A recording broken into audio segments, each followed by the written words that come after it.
पुणे विभागातील पवना, चासकमान, भामासखेड, नीरा, उजवा डावा कालवा अशा या सगळ्या क्षेत्रात येणाऱ्या या धरणांच्या लाभ क्षेत्रामध्ये कालवा सल्लागार समितीची बैठकीचं आयोजन करण्यात आलं आहे आणि सर्वमतानं या सगळ्याच भागातील सन्मान्य आमदार महोदयांनी आणि विशेष करून आज माननीय उपमुख्यमंत्री अजितदादांच्या अध्यक्षतेखाली ही बैठक आपण संपन्न झाली आणि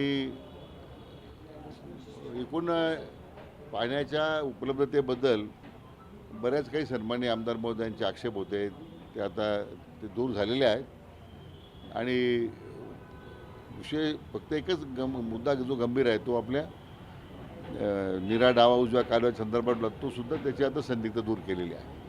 काय सर तो प्रश्न होता आणि काय एक निर्णय झाला? नाही, जसं की माळशिरस तालुक्यातील काही गावांना जे पाणी उपलब्ध करायचं आहे तर ते फलटण तालुक्यातलं पाणी त्या गावांना 12 महिने द्यावं अशी मागणी आहे सन्माननीय माजी आमदार राम सातपुते यांची. आणि फलटणच्या शेतकऱ्यांचा असा गैरसमज आहे की त्यांचं पाणी कमी करून आपण त्यांना देणार आहोत.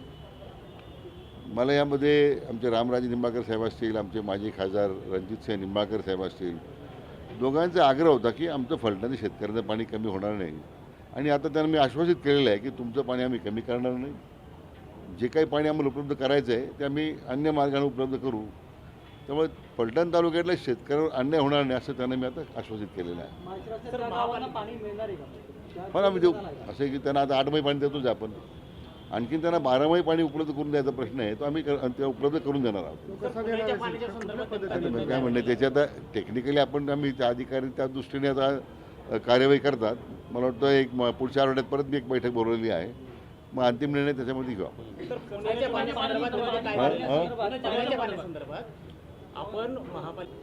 त्याच्या संदर्भात विस्ताराने चर्चा होऊ शकली नाही, परंतु आयुक्तांनी मी आता मग बैठकीत सूचना दिलेल्या आहेत की थकबाकीचं प्रमाण वाढत चाललेलं आहे. त्यांनी आता काही टक्के रक्कम आम्ही मार्चपूर्वी भरतो असं आश्वासित केलेलं आहे. साधारण 200-250 कोटीपर्यंत आम्ही म्हटलं की रक्कम आली पाहिजे.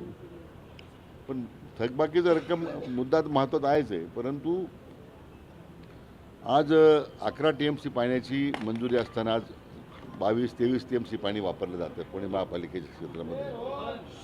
आता वाढतं शहरीकरण आहे, त्यांना पाणी द्यावे लागेल हे जरी बरोबर असलं, परंतु एकूण पाण्याच्या वापरामध्ये किती टक्के पाण्याचं पुनर्वापर होतो. आमची कल्पना आहे की 60% व्हायला पाहिजे रिसायकलिंग. आणि त्यानिमित्तानं जे पाणी परत डाऊनस्ट्रीमला जे अनट्रीटेड सिवेज आहे किंवा अनट्रीटेड पाणी जे तुम्ही नदीमध्ये सोडता जे पर्यायानं उजनीलं जातं आणि ते पाणी उजनीतही खराब व्हायला लागलेलं आहे. तर मी आता दोन्ही जलसंपदा खात्याच्या आणि महापालिकेच्या अधिकाऱ्यांना एकत्र बसून हे टोटल रिकन्सायलेशन करायला सांगितलं त्यांना, जे त्याचं एकत्र बघून किती टक्के पाणी वाया जातं, किती टक्के पाणी रिसायकल होतं, किती टक्के पाणी रिसायकल जर तेवढं मग लाईफ स्टोरेजमधलं पाणी आपल्याला वापरावं लागतं. आता मी जो आकडेवारी पाहतो आहे की मूळ प्रकल्प आराखडे जे त्यावेळी प्रकल्पाचे आराखडे तयार करताना जे कमिटेड वॉटर होतं इरिगेशनला, आज त्या सिंचनाचं पाणी कमी होत चाललेलं आहे आणि बिगर सिंचनाचे आरक्षण वाढत चाललेलं आहे. मग जे प्रकल्प आराखडे त्यावेळी जे तयार केले होते ज्याच्यावर आधारित त्या भागातील शेतकऱ्यांना पाणी देण्याच्या संदर्भातला जे कमिटेड आहे इरिगेशन, उद्या जर ते शेतकरी कायदेशीर मार्गाचं अवलंबन करायला लागल्यानंतर उद्या हे डॅमेजेस कोणी भरायचे. महापालिकेला वाढत्या शहरीकरणाचा परिणाम आहे, पाणी द्यावे लागेल, पण महापालिकेच्या क्षेत्रातसुद्धा ज्या पद्धतीने बेसुमार पाण्याचा गैरवापर होतो, ज्या पद्धतीने पाण्याच्या आता एवढ्या टाउनशिप्स उभ्या राहतात, मग टाउनशिप्स उभ्या राहतात त्यांनी काही पर्याय व्यवस्था केली पाण्याची नाही. तुम्ही निर्णय करू शकलो नाही आपण, त्या संदर्भात एक बैठक स्वतंत्र घेतो आम्ही, कारण एक महापालिकेला थोडा वेळ दिलेला आहे की किती टक्के पाणी आपण रिसायकल करतो आहे. रिसायकल पाणी जर आपण जास्त करू शकलो तर तेवढं लाईफ स्टोरेजमध्ये पाणी आपल्याला कमी वापरता येईल, तेवढं सिंचनाचं पाणी कमी होणार नाही. आता दोन्ही थोडा ट्राय टू वॉकिंग आहे त्याच्यामध्ये की एका बाजूला शेतकऱ्यांचा दबाव आहे आणि दुसऱ्या बाजूला वाढत्या शहरीकरणातून मुळे त्या ठिकाणी शहराला पाणी वाढून मिळालं पाहिजे तो एक दबाव आहे. पिण्याच्या पाण्यामध्ये दूषित पाणी सोडलं जातं. खडकवासला धरण असो त्याच्या बाबतीमध्ये खरं ते फार जुनं सिस्टीम आहे. आता तर जवळजवळ 1600 कोटी रुपयाचं आपण टनेलचं काम सुरू करतो आहे, त्यामुळे तो मेजर जो कन्स्टंट होता तर त्यातून पाण्याचं जे प्रचंड पाण्याचं मला तो नुकसान होतं, लिकेज व्हायचे, ते तर मग तो त्या खडकवासला क्षेत्रातील शेतीला पाण्याची शाश्वती येईल, त्यामुळे नंबर 1. परंतु मी म्हटल्याप्रमाणे हे जे पाण्याचं जे दुर्भिक्ष आहे, किंवा दुर्भिक्ष म्हणण्यापेक्षा आपण जो मुद्दा उपस्थित केला की पाणी त्या ठिकाणी येणारे जे प्रदूषण आहे वेगवेगळ्या माध्यमातून, तर त्याचाच सर्वे आम्ही करतो आहे. कारण इरिगेशन खात्याचा तसा काही संबंधित, आमचं काम फक्त पाणी पुरवठा करण्याचं आहे. आता तो पुरवठा करताना पाणी योग्य पद्धतीने त्याचं ट्रीटमेंट करून ते नागरिकांना दिलं पाहिजे, ते महापालिकेची जबाबदारी आहे. सर, मंजूर कोट्यापेक्षा किती अतिरिक्त पाणी देण्यात मंजूर कोट्यापेक्षा किती अतिरिक्त पाणी देण्यात आलं? नाही, अजून महापालिकेला जे मंजूर पाणी, ते अतिरिक्त पाणी देण्यासंदर्भात आज ते घेतच आहे पाणी. म्हणजे ते पाणी उचलण्याची काही म्हणजे अमर्याद वापर सुरू आहे. म्हणून तो त्या दृष्टीने कसं ते नियंत्रण करता येईल, प्रत्येक खरंच किती पाणी पाहिजेत. मी आता 34 गावं जोडलेली आहेत. आता त्या 34 गावामध्ये त्यापूर्वी ग्रामपंचायतीचे उद्भव होते. आता त्या गावांचाही दबाव आम्हाला महापालिकेतून पाणी मिळालं पाहिजे, असे वेगवेगळे प्रश्न आहेत. म्हणून त्या ही कालवा सल्लागार समितीच्या निमित्तानं इतकी व्यापक चर्चा होऊ शकली नाही.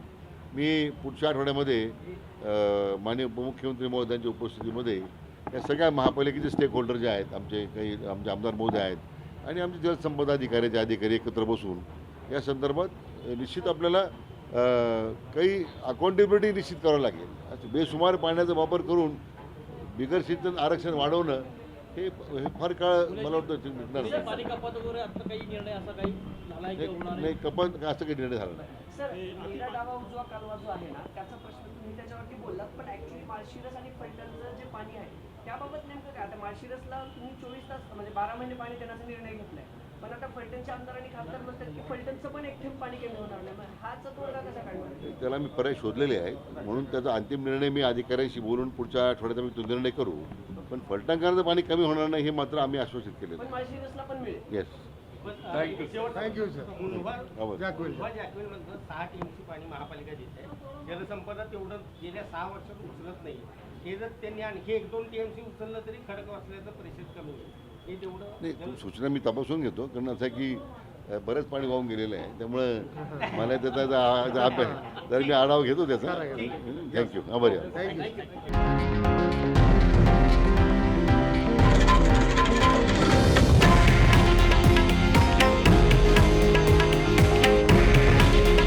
हे आहे देशातील नंबर 1 न्यूज नेटवर्क आणि आपण पाहत आहात TV9 मराठी.